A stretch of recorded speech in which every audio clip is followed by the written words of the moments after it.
ओम नमो भगवते वासुदेवाय।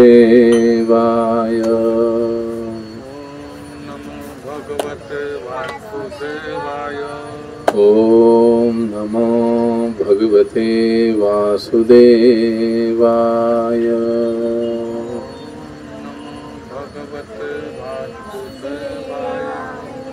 ओम नमो भगवते वासुदेवाय।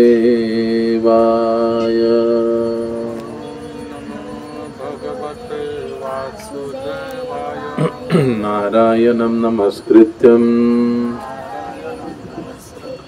नरं चैव नरोत्तमं देवीं सरस्वतीं व्यासं ततो जयमुदीरये। नष्टप्रायेषु भद्रेषु नित्यं भागवत सेवया भगवती उत्तम श्लोके भक्तिर्भवति नैष्ठिकी। कृष्णाय वासुदेवाय देवकी नंदनाय च नंदगोपकुमाराय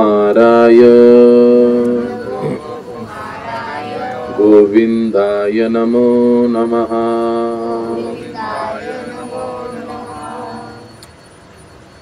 श्रीमद् भगवद गीता अध्याय 2 श्लोक संख्या 69 69।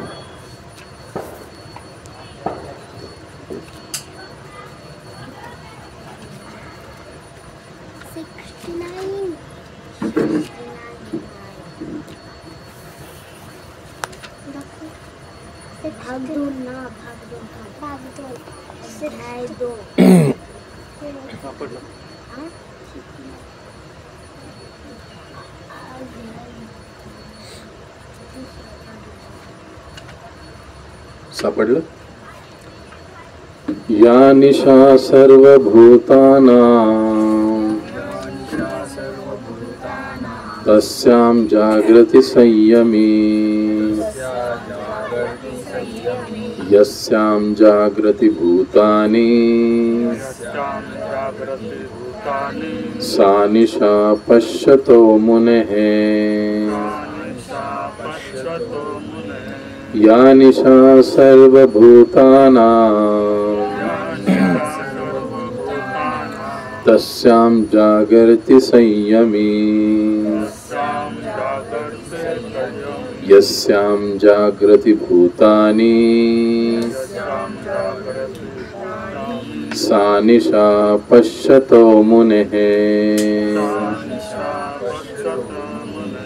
या निशा सर्वभूतानां तस्यां जागर्ति संयमी यस्यां जागृति भूतानि सा निशा पश्यतो मुनेः।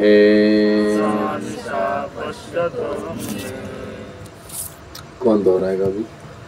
या निशा सर्वभूतानां या निशां सर्वभूतानां तस्यां जागृति संयमी तस्यां जागृति संयमी यस्यां जागृति भूतानि यस्यां जागृति भूतानि सा निशा पश्यतो मुनेः।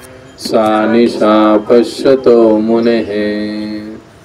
या निशा सर्वभूतानां या निशां सर्वभूतानां तस्यां जागर्ति संयमी तस्यां जागृति संयमी यस्यां जागृति भूतानि यस्यां जागृति भूतानि सा निशा पश्यतो मुनेः। सा निशा पश्यतो मुनेः। बळा ऐक तू पाठीमागे बस, प्रभूजी तुम्ही पुढे या। या निशा सर्वभूतानां या निशां सर्वभूतानां तस्याम जागृती संयमी. तिला चेअर घेऊन बाजूला घ्यायला लावा. असं तिथे बसायला लावा.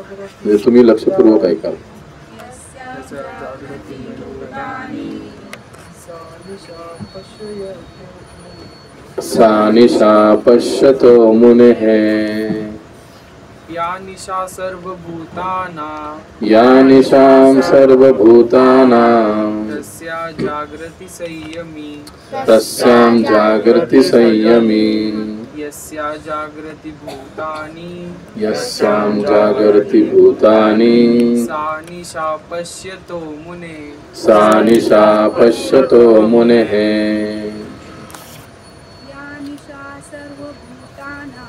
या निशा सर्वभूतानां तस्यां जागृति संयमी. तस्यां जागृति भूतानि सा निशा पश्यतो मुनेः. या निशा सर्वभूतानां जागृति संयमी. यस्यां जागृति भूतानि सा निशा पश्यतो मुनेः.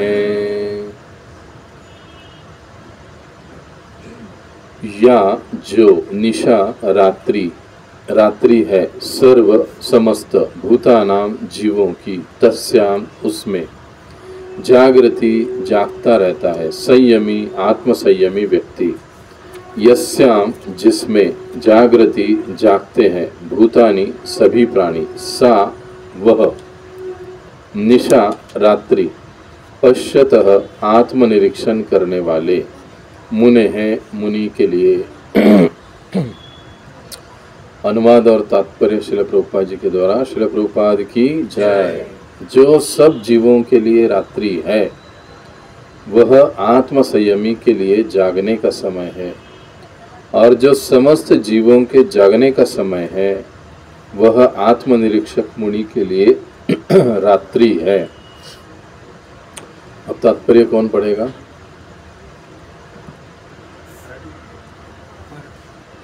तात्पर्य जगद्गुरु श्रील प्रभुपाद द्वारा जगद्गुरु श्रील प्रभुपाद की जय.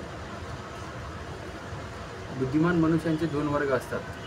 एक वर्ग इंद्रिय तृप्तीकरिता भौतिक कर्म करण्यामध्ये बुद्धिमान असतो आणि दुसरा वर्ग आत्मसाक्षात्कारासाठी अनुशीलन करणाऱ्या आणि जागृत असणाऱ्या अंतर्दर्शी मुनींचा असतो. आत्मनिरीक्षक मुनी किंवा विचारी मनुष्यांची कर्म करण्याची वेळ ही भौतिक गोष्टीत गर्क असणाऱ्या व्यक्तींसाठी रात्र असते. भौतिकवादी मनुष्यांना आत्मसाक्षात्काराविषयी अज्ञान असल्याने अशा रात्रीच्या वेळी ते गाढ झोपलेले असतात. भौतिकवादी मनुष्याच्या रात्री समयी आत्मनिरीक्षक मुनी दक्षपणे जागृत असतो. आध्यात्मिक संस्कृतीमधील यथावकाश प्रगतीमुळे मुनीला दिव्य आनंद प्राप्त होतो. याउलट भौतिक कर्म करणारा मनुष्य आत्मसाक्षात्काराच्या बाबतीत निद्रिस्त असल्यामुळे विविध प्रकारची इंद्रिय सुखाची स्वप्ने पाहत असतो आणि त्याच्या निद्रावस्थेमध्ये त्याला कधी आनंद तर कधी दुःख वाटत असते. आत्मनिरीक्षक मनुष्य हा भौतिक सुख आणि दुःखांच्या बाबतीत नेहमी उदासीन असतो. तो भौतिक परिस्थितीमुळे विचलित न होता आपल्या आत्मसाक्षात्काराच्या कार्यामध्ये मग्न असतो.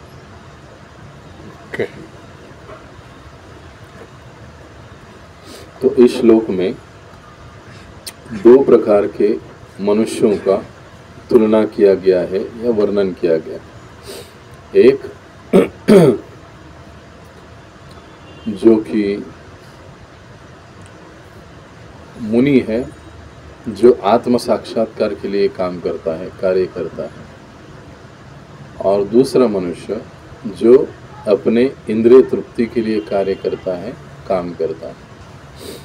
इन दो मनुष्यों का वर्णन यहाँ पर किया गया है और हम देखते हैं कि सारे दुनिया में जगत में हमको ये दो कैटेगरी दिखाई देती है. कुंभ में एक कैटेगरी देखी हमने और अभी हमारे इर्द गिर्द हम सिटी शहरों में एक कैटेगरी देखते हैं कि जो लोग केवल अपने इंद्रिय भोग के लिए कार्य करते हैं, अपने जीवन यापन के लिए कार्य करते हैं और दूसरा वर्ग जो केवल आत्म साक्षात्कार के लिए काम करता है। अभी जो आत्म साक्षात्कार के लिए कार्य करता है, उसका कार्य या उसका दिन कब चालू होता है?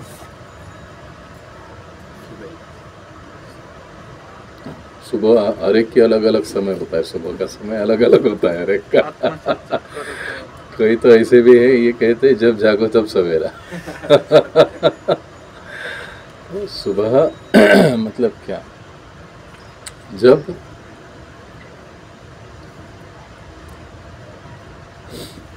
एक बार ये 1972 या 73 का बात घटना है।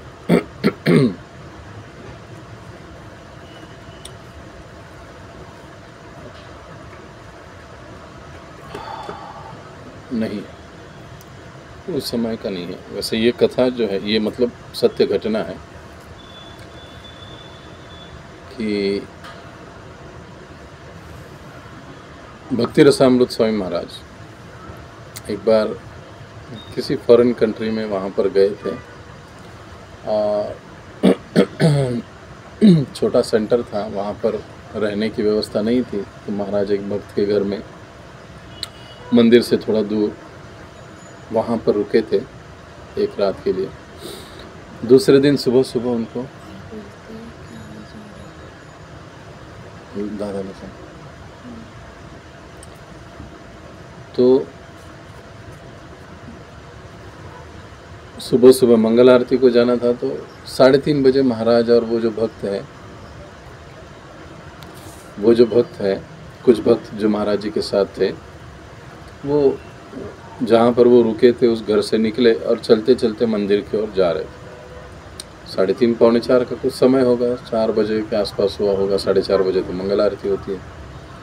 तो चलते चलते सभी जप करते हुए जा रहे थे, तो सामने से महाराज जी ने देखा कि उनके आगे से साइड से कई सारे लोग जो है वो चल रहे थे, जा रहे थे।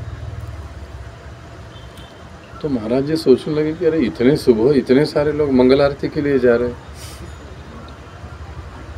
तो उनको बड़ा आश्चर्य हुआ कि अरे यहाँ पर इतने सारे लोग सुबह जगते हैं और आते हैं मंदिर में। तो उन्होंने अपने बाजू वाले भक्त जो चल रहे थे उनसे पूछा कि अरे आपके यहाँ तो बहुत अच्छा, इतने सारे लोग सुबह 4:30 बजे जग जाते हैं, मंगल आरती के लिए चल रहे हैं, आ रहे।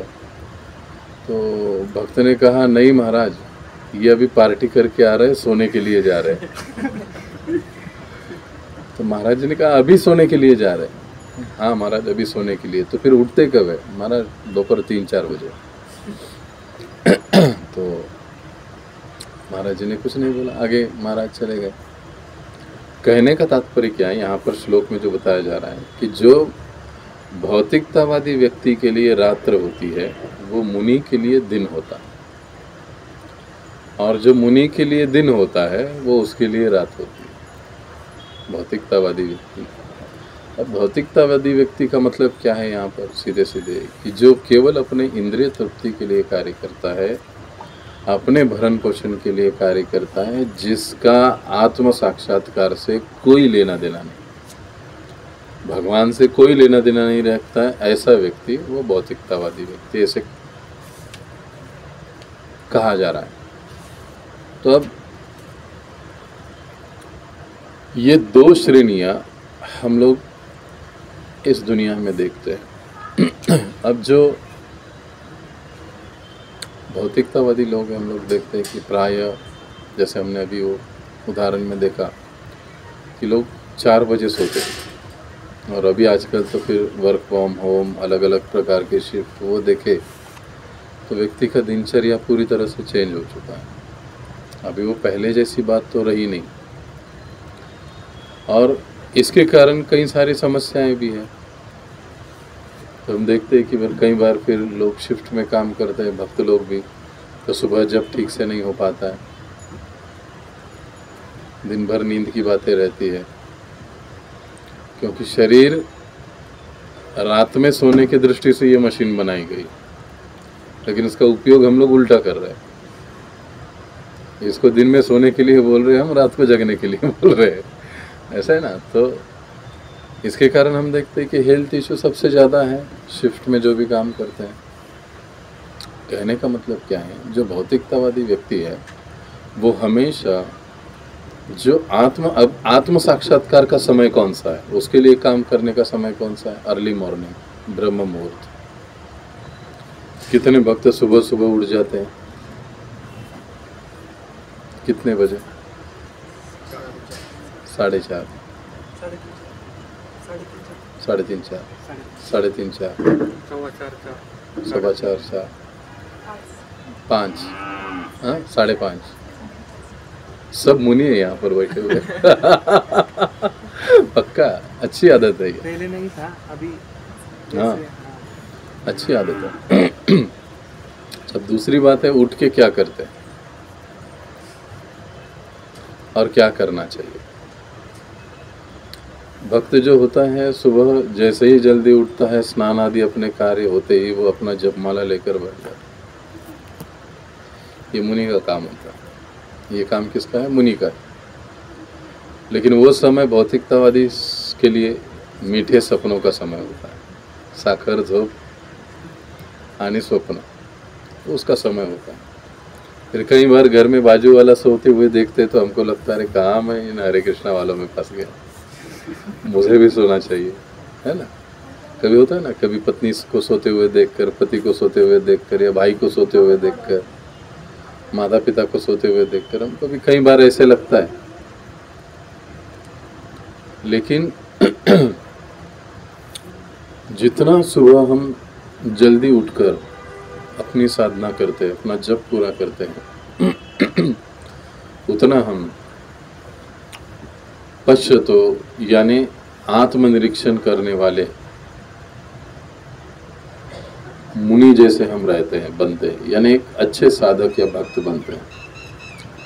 प्रारंभ में हम लोग क्या कहते हैं कि अरे कभी भी जप करो, एक माला, दोपहर करो, शाम करो, रात में करो, सोने के पहले करो, कभी करो। लेकिन अब ये यहाँ पर जो बात है वो कैसी बात है, जहाँ पर वायर लगाया गया है उसके ऊपर जो बटन रहेगा उस बटन को बढ़ाइए। वो ई को बढ़ाया आपने।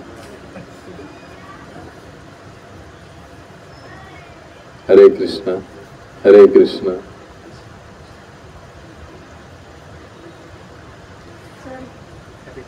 हरे कृष्णा।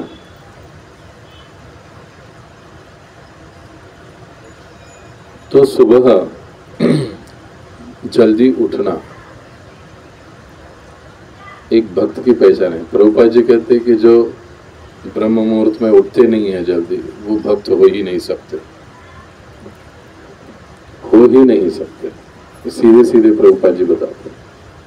क्योंकि अगर हमको कृष्ण भावना में, हमको आध्यात्मिक जीवन में आगे बढ़ना है तो सुबह उठने की आदत हमको लगानी चाहिए। अच्छा, कई बार उठकर हम लोग अलग अलग कार्य करते हैं। अब माताजियों को विशेष रूप से जिम्मेदारियां रहती है, घर की टिफिन बनाना, ये करना, वो करना, कई सारे काम होते हैं। लेकिन प्रयास करना चाहिए कि एटलीस्ट सुबह उठने से जितनी माला हमारी जल्दी हो सके पहले, उतनी माला हम कर ले। वो सबसे अच्छा है, वो सबसे अच्छा है। क्योंकि कई बार हम लोग देखते हैं कि जो साधन, हमारा मुख्य साधन जो है वो हरिनाम का जप है। वो हमारा जितना अच्छा रहेगा उतना हमारा सेवा अच्छा रहेगा, हमारा चेतना अच्छा रहेगा, भक्तों के साथ हमारे संबंध अच्छे रहेंगे। ये सारी चीज़ें हमारी साधना पर डिपेंड करती है, नाम जप पर डिपेंड करती है। ऐसे क्यों है? वैष्णव आचार संहिता में पढ़ते हुए हमने एक बार पढ़ा कि हमारा 99% आध्यात्मिक प्रगति ये हमारे जप के ऊपर निर्भर करता है। जितना हम ध्यान पूर्वक करेंगे, जितना हम लोग अच्छे से करेंगे, उतना हम लोग आगे बढ़ेंगे, उतना हमारे जीवन की जो बाधाएं हैं, तकलीफें हैं, वो दूर होती जाएंगी। क्यों? क्योंकि भक्ति को क्लेशाग्नि कहा जाता है। क्लेश मतलब तकलीफ है, अग्नि मतलब जलाने वाली। भक्ति हमारे समस्त प्रकार के क्लेशों को, दुखों को जलाने वाली होती है।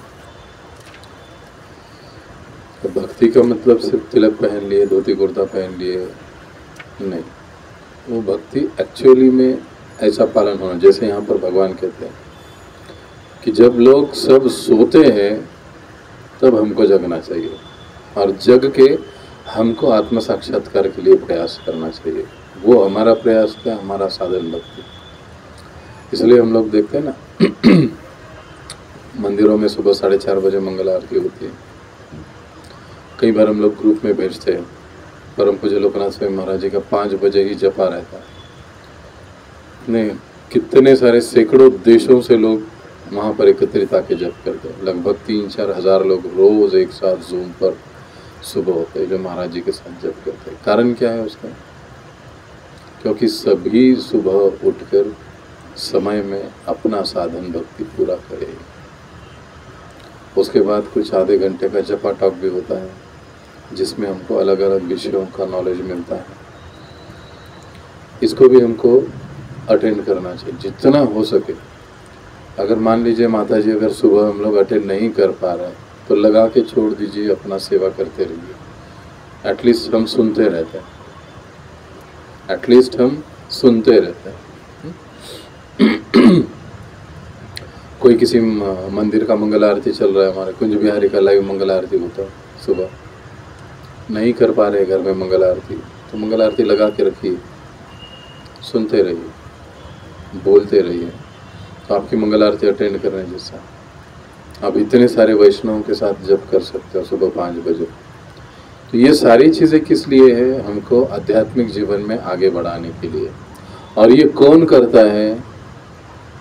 जो आत्म साक्षात्कार में आगे बढ़ना चाहते हैं मुनि। और वो कब करते हैं? उस समय करते हैं जब भौतिकतावादी लोग सोए हुए होते हैं, तब ये जगते हैं। क्योंकि जब वो जग जाते हैं तो फिर इनको डिस्टर्ब हो जाता है। ऐसे ही होता है ना, वो जग जाते हैं तो इनको डिस्टर्ब हो जाता है, फिर वो जब सो जाते हैं तब इनका दिन होता है।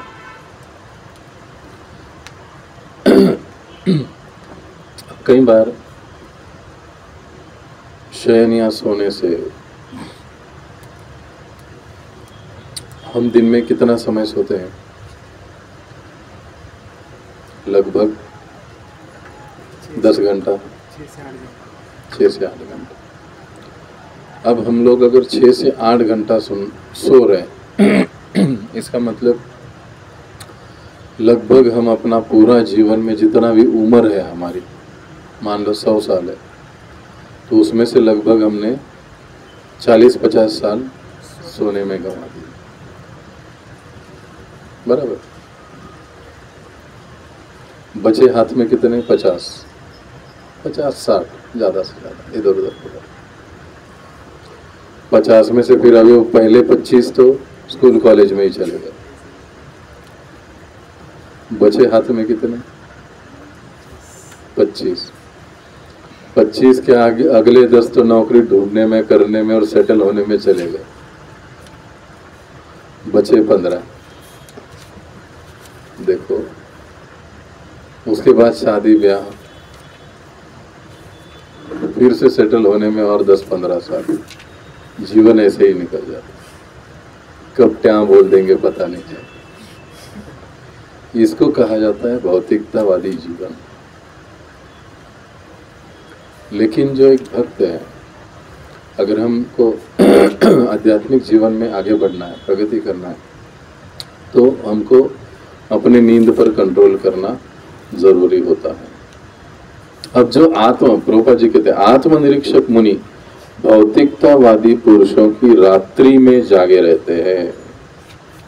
मुनि को आध्यात्मिक अनुशीलन की क्रमिक उन्नति में दिव्य आनंद का अनुभव होता है। अच्छा, क्यों जागते हैं? क्योंकि उनको आनंद मिलता है, आनंद की प्राप्ति होती है नाम जप से। जैसे लास्ट टाइम या उसके लास्ट टाइम हम लोग सुन रहे थे जब ऐसे लगेगा कि कब कल सुबह होगी और मैं जप करूंगा, तब समझ लेना चाहिए कि हरिनाम के प्रति हमारे मन में प्रेम उत्पन्न हुआ। कल कब सुबह होगी और कब मैं जप माला लेकर बैठूंगा। नहीं तो प्राय क्या होता है, 4 पूरी करनी है, 8 पूरी करनी है, 16 पूरी करनी है। 16 वाले पे कब पूरा होके एक बार रख दिया, कल सुबह ही देखेंगे उसको। ऐसे से काम नहीं होता। नाम जब भी उतने ही प्रेम के साथ होना चाहिए। जैसे हम पुकार रहे हैं, मैं जानबूझकर इस बात पर आज जोर दे रहा हूँ कि जो हम अभी मैंने कईयों के साधना कार्ड भी देखे जिन्होंने जमा किए हैं, तो वो जो साधना कार्ड हम लोग भर रहे हैं, तो अब साधना कार्ड भर रहे हैं, अच्छी बात है। अब हमारा अगला टास्क क्या रहेगा इसमें कि हमारा जब हमको मोबाइल में रिकॉर्ड करना। क्या करना है, हम सुबह जब करने के लिए बैठे हैं, मोबाइल में रिकॉर्डर ऑन करो और अपना जब जैसे रोज आप करते हो वैसे करो। मोबाइल अपना काम करते रहेगा, तुम अपना काम करते हो। जब आपका समाप्त हो गया, मोबाइल बंद कर दीजिए। बाद में जब आपको समय मिलेगा तो अपना जब आप फिर से सुनिए, ध्यान से सुनिए, एक एक शब्द को ध्यान दीजिए,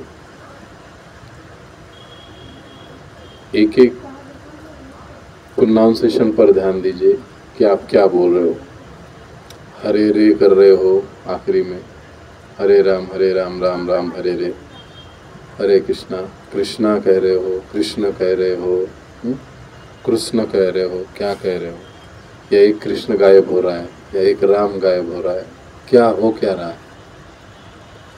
ये आदत हम लोग अब डालेंगे तो आगे चल के हम प्रॉपर जप करेंगे। हमारा जप, मंत्र ध्यान या हमारी मंत्र साधना जितना प्रॉपर होगा उतना जल्दी वो हमारे में परिवर्तन लाएगा। समझ रहे हैं? मंत्र जाप का उद्देश्य क्या है, हमारे हृदय का परिवर्तन। अगर वो मंत्र जाप हम लोग अच्छे से कर रहे, बढ़िया से कर रहे, तो परिवर्तन बहुत जल्दी दिखाई देगा। और वैसे ऐसे ही अड़म टड़म चल रहा है, सब करना है, जाना है, आना है, तो समय लगेगा। अब दवाई कोई खा ली हमने, जानते हुए खा ली, बगैर जानते हुए खा ली, वो उसका असर करेगी। वैसे हरिनाम लिया है, कोई अच्छे से ले रहा है, बुरे से ले रहा है, परिणाम होगा। लेकिन जो अच्छे से ले रहा है उसका परिणाम उसे तुरंत दिखाई देगा। लेकिन जो एकदम मतलब आराम से, एकदम केयरलेस तरीके से अगर ले रहा है तो उसको भी परिणाम दिखेगा, लेकिन बहुत समय लगेगा। इसलिए जो मुनि का काम है, वो मुनि का काम ये बनता है, यानी हम लोग सब मुनि बनने के पथ पर है ना।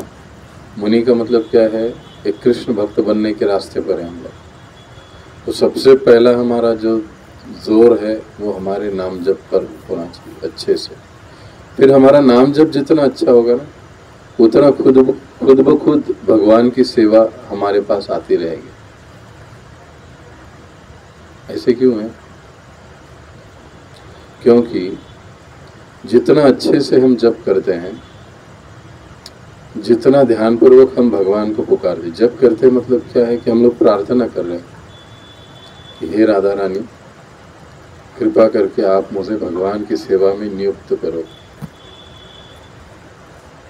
यानी हम किसको, राधा रानी को, भगवान को पुकार रहे कि मुझे आपकी सेवा में लगाओ। हे कृष्ण, हे राधा रानी, मुझे आपकी सेवा में लगाओ। अब ये हमारी पुकार जितनी गहरी होगी उतना जल्दी सुनी जाएगी। और जितनी जल्दी सुनी जाएगी उतने फिर हमको वो भगवान की जो सेवाएं हैं वो मिलती रहेगी। अच्छा, सेवा मिलना एक बात होती है और सेवा करना दूसरी बात होती है।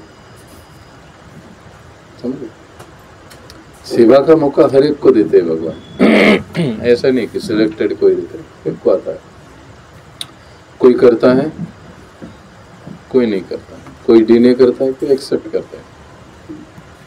समय नहीं है, नहीं जमता है, नहीं आता है, नहीं होता है, नहीं जमेगा, XYZ जो भी चीज़ें हैं। सेवा का मौका भगवान हर एक को देते हैं। जितना भी एक व्यक्ति का आयु है उसमें एक मौका हर जीव को भगवान देते हैं कि वो भगवान के पास आ जाए। किसी न किसी माध्यम से भगवान उस तक पहुंचते हैं, चाहे वो आस्तिक हो, चाहे वो नास्तिक हो, किसी जाति का हो, किसी पंथ का हो, किसी धर्म का हो, हर व्यक्ति को भगवान अपने पास आने का मौका देते हैं। 18वें अध्याय में ये बात भगवान बताते हैं। अब उसको स्वीकार करना नहीं करना उसके ऊपर। अब जो भक्त बनने के राह पर है, अच्छे से जप कर रहे हैं, उनको सेवा मिलती है, सेवा उनको मिलती है, वो सेवा करते भी। आपकी सेवा दर्शाती है कि आपका जप कैसे, समझ रहे हैं? आपकी जो सेवा है वो सेवा दर्शाती है आपकी जप कैसे। अब देखिए, मान लीजिए किसी को कहा जाए कि ये टेम्पल हॉल बड़ा खराब हुआ है, गंदा हुआ है, इसमें थोड़ा झाड़ू मार दो।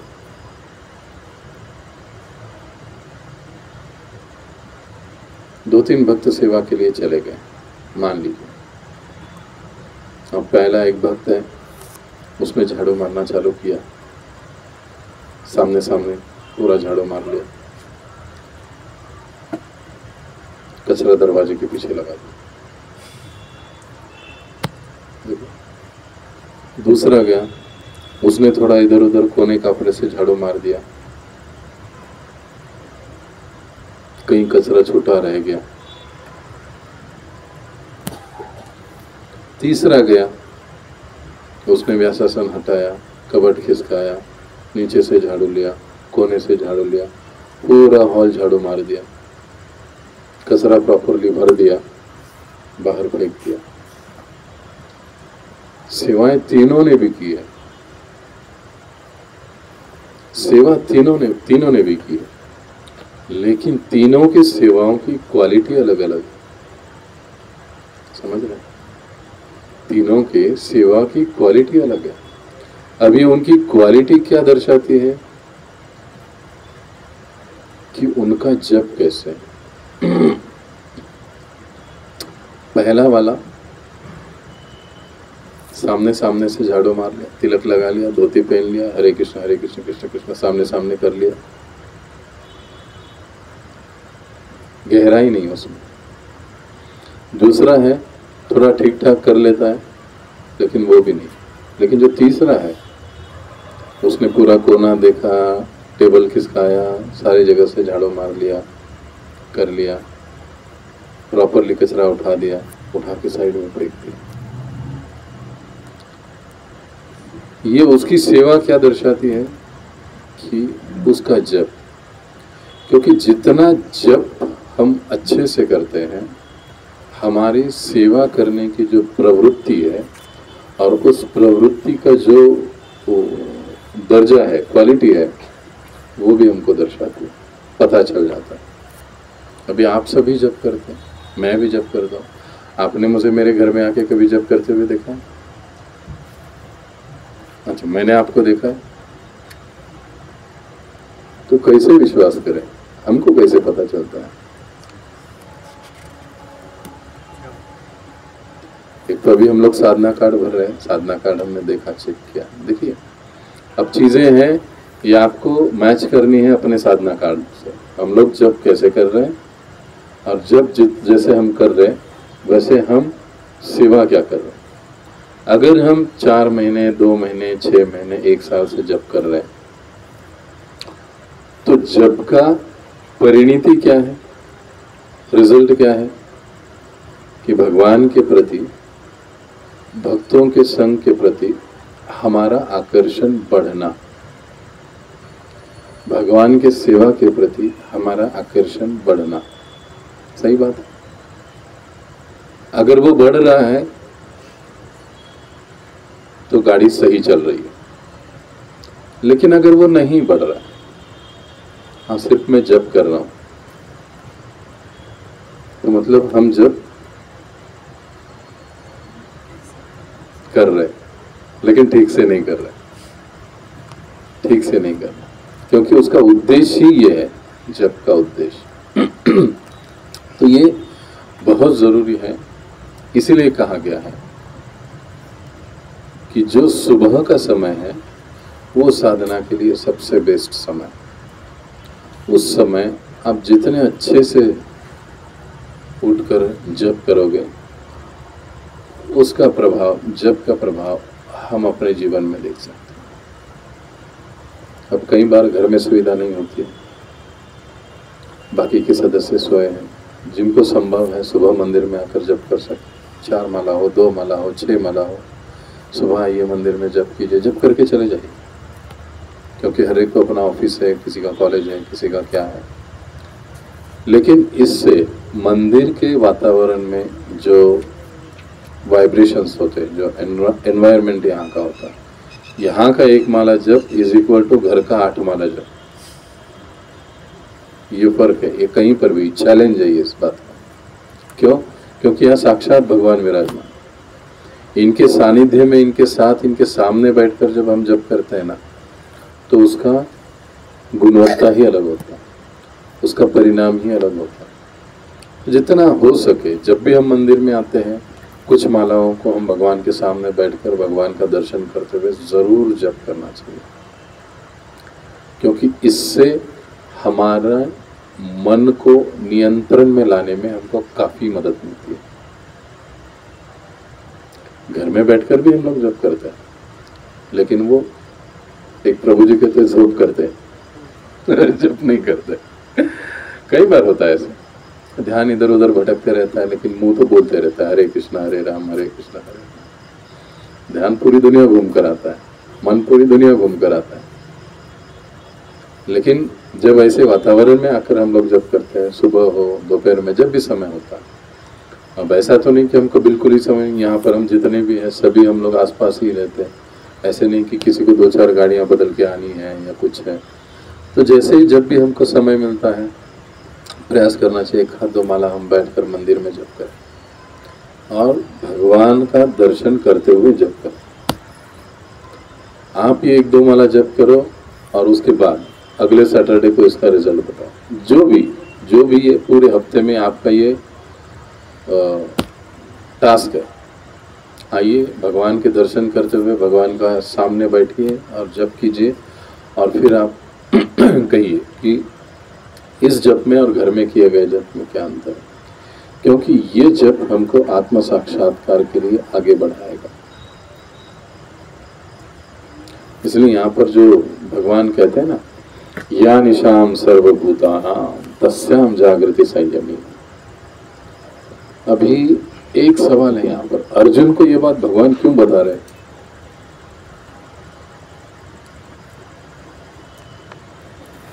सोचने जैसी बात है ना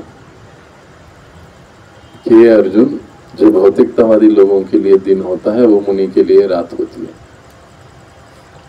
और जो मुनि के लिए रात है वो उनके लिए दिन होता है। तो ये बात अर्जुन को बताने का क्या प्रयोजन है, भगवान को क्यों बता रहे हैं? थोड़ा सा सोचिए, अभी आप सोचिए क्या कारण हो सकता है, क्यों बताया जा रहा है अर्जुन को? उसको तो लढाई करना है। म्हणजे भौतिक जीवनाचा ज्यावेळेस अंत केला पाहिजे आध्यात्मिक म्हणजे जाण्यासाठी। भौतिक जीवनाचा अंत केला पाहिजे, डेअरिंगफुल सेंटेन्स है। ओके। भौतिक जीवन का अंत तभी होगा जब हमारा आध्यात्मिक जीवन की शुरुआत गंभीरता से होगी। भौतिक जीवन का अंत का मतलब क्या है कि जो इंद्रिय भोगों के लिए हम लोग जो कार्य करते हैं, वो कार्य न करते हुए हम भगवान की प्रसन्नता के लिए कार्य, ये जब हम भक्ति में करना चालू करते हैं, ऑटोमेटिकली हमारे भौतिक जीवन का अंत हो जाता है। कुछ अपना ऐसा अलग से रहता ही नहीं है। फिर जो कुछ भी है, यस्मिन तुष्टे जगत तुष्टे। कृष्ण की संतुष्टि करो, पूरी दुनिया संतुष्ट हो जाती है। अलग से किसी को कुछ करने की जरूरत नहीं पड़ती। कहाँ से हम लोग सीखते, ये उदाहरण क्या है? पेट। अच्छा, क्या क्या उदाहरण है उसका? पानी का। क्या उदाहरण बताइए पूरा। जड़ को। आप हिंदी नहीं पढ़ते हो? ठीक है, बोलिए। मराठीत सांगा, शुद्ध मराठीत सांगा, काही हरकत नाही. झाडाच्या बुडात असतं ना पाणी येतं, ते आपण झाड बुडात गेलं की सगळं झाड जड़ को पानी देने से पूरे पेड़ का पोषण होता है. बिल्कुल सही. दूसरा उदाहरण क्या है उसका? जीता जागता उदाहरण. दुर्वासा मुनि आए थे वनवास में पांडवों के पास. एक चावल का दाना कृष्ण ने खा लिया, 60,000 लोग संतुष्ट होकर भाग गए. यदि हम भगवान को संतुष्ट करने की कोशिश करते हैं तो हम स्वयं भी संतुष्ट होते हैं और अन्य सभी को हम संतुष्ट कर पाते हैं. ये कैसे होता है? हर एक के हृदय में परमात्मा रूप में भगवान विद्यमान है. कोई भी इस जगत में ऐसे नहीं है कि उसमें भगवान नहीं है. हर जीव में भगवान विद्यमान. वो चींटी हो, वो हाथी हो, वो देवता हो या मनुष्य. यदि हम भगवान विष्णु भगवान कृष्ण की सेवा कर रहे हैं तो इस नाते सभी संतुष्ट हो जाते. अलग से किसी को कुछ करने की जरूरत नहीं पड़ती. क्यों? क्योंकि कोई व्यक्ति हमसे असंतुष्ट है, इसका मतलब क्या है? वो हमसे कुछ चाहता है और हम उसको नहीं दे रहे, इसके लिए वो असंतुष्ट है. लेकिन जब कोई भगवान की सेवा में लग जाता है तो भगवान ही उसको बुद्धि देते हैं कि उससे असंतुष्ट रहने की जरूरत नहीं, उससे खुश रहो. और वो अपने आप ही खुश रहते हैं. क्यों? क्योंकि भगवान ने उनको अंदर से ज्ञान वो दे दिया कि वो सेम धागा है सब में. इसलिए कहा जाता है कि कोई जब भगवान की सेवा करता है तो उस पेड़ को जड़ में पानी देने के बराबर है. उस कंद भुजा पत्ते आदि सभी को पहुंच जाता है. अलग से कुछ करने की जरूरत नहीं. न किसी देवता के पास जाने की, न किसी के पास बाबा बापू के पास जाने की, किसी के पास जाने. तो सब कुछ तो ये जो कृष्ण भावना की जो प्रगति है, कृष्ण भावना में जो हमारी प्रगति है, उनको अधिकतर ये प्रयास करना चाहिए कि हमारा जप अच्छा हो, ध्यानपूर्वक हो, गंभीरता से. यहाँ से भी जप होता है, यहाँ से भी जप होता है. हमारा जप कहाँ से होना चाहिए? हृदय से होना चाहिए. अभी जब जब हम करते हैं तो जप के भी 3 प्रकार बताए गए. एक सबसे पहली जो नई नई साधक अवस्था होती है उसमें वाचिक जप होता है, जो हम प्राय करते हैं. उसका मतलब क्या है? बोलना, जोर से उच्चारण, बोलना, सुनना. दैट्स कॉल्ड वाचिक जप. उसमें हम बोलते हैं हरे कृष्ण कृष्ण कृष्ण हरे हरे, हरे राम राम राम हरे हरे. एक एक शब्द को ठीक से उच्चारण करते हैं, सुनते हैं. हो सकता है हमारे बाजू में जो बैठा है वो भी सुनता है, उसको भी सुनाएं. दूसरा है उपांशु जप, कि जो थोड़ा सा सिर्फ होठ हिलते हैं, जिह्वा हिलती है, जब चलता है, लेकिन बाहर नहीं सुनाई देता है, किसी और को आसपास नहीं सुनाई देता. और तीसरा है एक मानसिक जप, जिसमें जीवा भी नहीं हिलती, होठ भी नहीं हिलता है,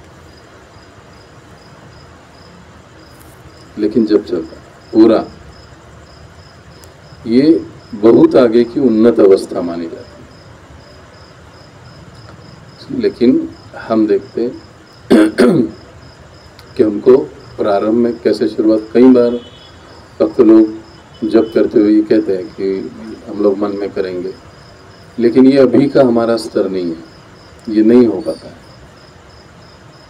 ये ऐसे ही मुंह के मुंह में फुट फुट आना, बुद बुद आना, कि हमको दुनिया को सुनाने की जरूरत नहीं है। कई बार लोग कहते हैं ना, क्या है तुम इतना चिल्लाते हो दुनिया को सुनाने के लिए, हरे कृष्णा हरे, मन ही मन में करो। हम लोग कई बार सोचते कि बात तो सही है, लेकिन नहीं। वाचिक जप ये शुरुआत है उस मानसिक जप तक पहुंचने की। इसलिए प्रयास हमारा पहले ऐसे ही होना चाहिए कि जब हम जप कर रहे हैं, एक एक शब्द को सही से उच्चारण करें, सही से सुने, एक मंत्र एक मणि। प्राय महाराष्ट्र में कई बार जप कैसे किया जाता है, एक मंत्र अनेक मणि, धा धा धा धा धा धा।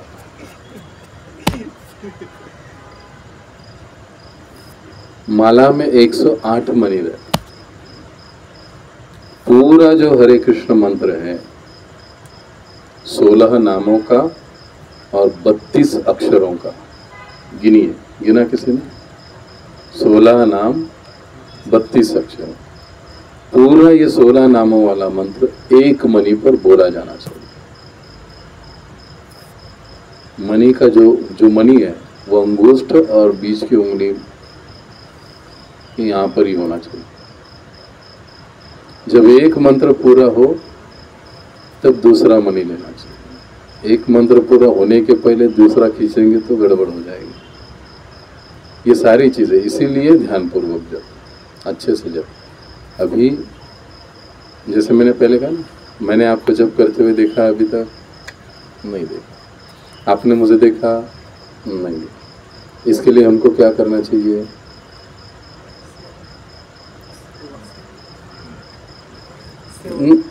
जपा वर्कशॉप, एक साथ आना चाहिए, एक साथ बैठना चाहिए, एक साथ बैठकर हमको जप करना चाहिए। किसी वरिष्ठ भक्त के मार्गदर्शन में जब हम जप करते हैं, तब कई बार ऐसे होता है ना, हम लोग जप करते हैं लेकिन हमारी गलती हमारे समझ में आती ही नहीं होता है, समझ में नहीं आता।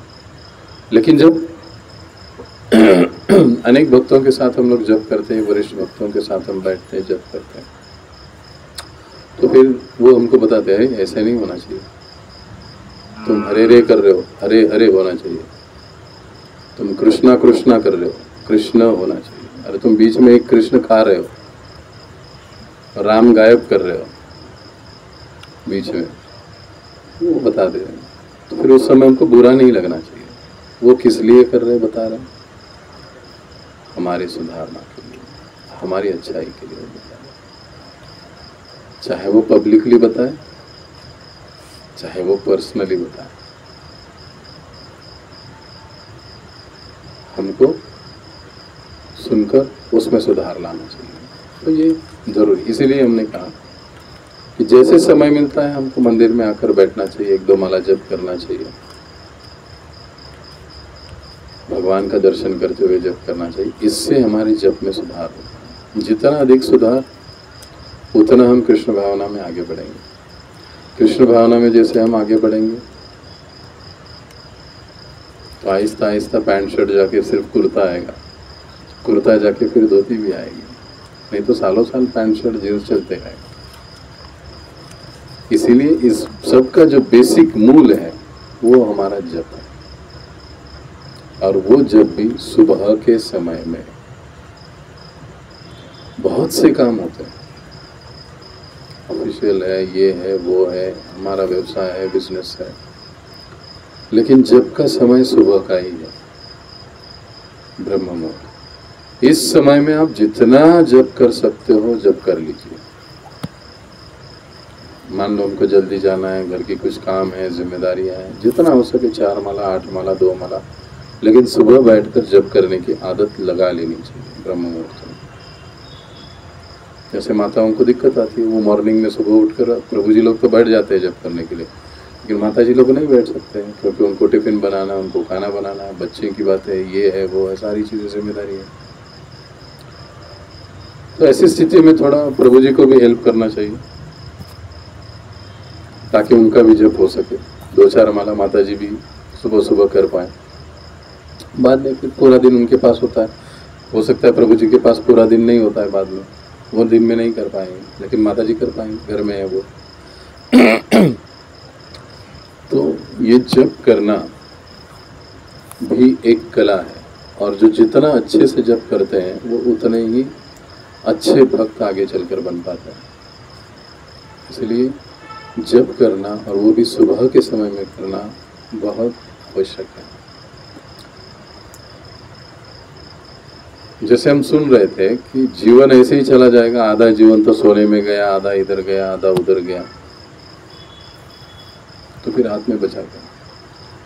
तो इसलिए भक्त का पहला कर्तव्य क्या होता है कि वो अपने नींद पर कंट्रोल करे। जब दुनिया सोती है तो हमको जगना चाहिए, वो हमारा समय जप करना चाहिए। हाँ, अब इसमें ध्यान में रखना चाहिए कि जब हम जग रहे तो दूसरों को डिस्टर्ब नहीं होना चाहिए। इस भावना से नहीं हो, कई बार घर में ये होता है कि एक प्रभु जी या एक माता जी जग गए तो सबको सोने वाले को डिस्टर्ब करते बैठते, और से कहते मैं तुमसे बहुत भारी हूँ, क्या सोते हो, बेकार, तुम्हारा जीवन बेकार है। हम अपनी साक्षात्कार के लिए उठ रहे हैं, भले वो अभी जगह नहीं है, उनको जीने दो, नहीं तो आगे चल के वो आपको जीने नहीं देंगे। उनको जीने दो, आप अपना काम शांति से अच्छे से कर लीजिए। घर में इस प्रकार से जप कीजिए कि अगर बाकी के सदस्य सोए हैं तो आपका डिस्टर्बेंस उनको नहीं होना चाहिए, लेकिन आपका भी साधन भजन होना चाहिए। और जो साधन भजन में लगा हुआ है उसको डिस्टर्ब करने का इनको भी कोई अधिकार नहीं। काय तो सकाळी उठून चालू होतो, या तुम सुबह ही उठ के चालू हो जाते हो, सो जाओ, अभी ये सोने के दिन है, जपने के नहीं। ना, ये उम्र वालों को ये उपदेश मिलते रहता है, क्योंकि हम लोग भी उसी एरिया में से आए, हमको भी यही सुनाया जाता था कि ये उम्र है क्या तुम्हारा, तिलक लगाओ, धोती पहनो, ये करो, लेकिन नहीं।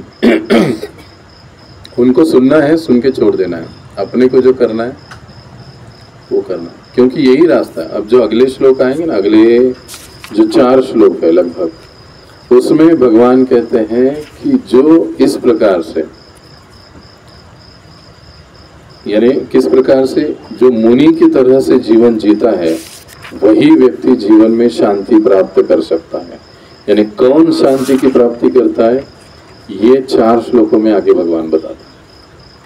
इसलिए इसका पहले भगवान ने एक प्रीफेस तैयार कर लिया कि जब इस प्रकार से तुम जीवन भक्तिमय जियोगे तो स्वाभाविक रूप से शांति प्राप्त करोगे। और फिर वो 4 चीजें अगले 4 श्लोकों में, लास्ट टाइम मैंने कहा था आपको पढ़ के आने के लिए, किस किस ने पढ़ा? चलिए अब क्या पढ़ा वो बताइए, अभी हम लोग रुकेंगे यहाँ पर, 8:30 बज गए हमारे। क्या आपने पढ़ा और आपको क्या समझा? मतलब इसमें बताया गया है कि एक समुद्र जैसे शांत रहता है ना, हर कठिन परिस्थिति में, कोई भी कैसी भी परिस्थिति हो, स्थिर रहने का जो कार्य है आध्यात्मिक वो नहीं हो सकता। जैसे इतनी सारी नदियां समुद्र में आके मिलती है फिर भी वो उफान पे नहीं आता, वो स्थिर रहता है।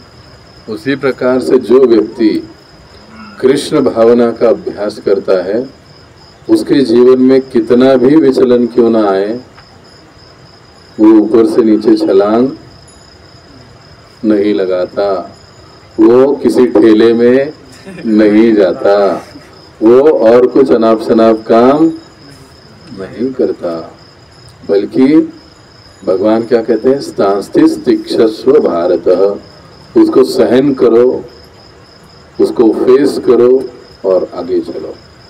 ओके, और किसने पढ़ा और किसको क्या? बहुत अच्छा पॉइंट प्रभु जी ने बताया।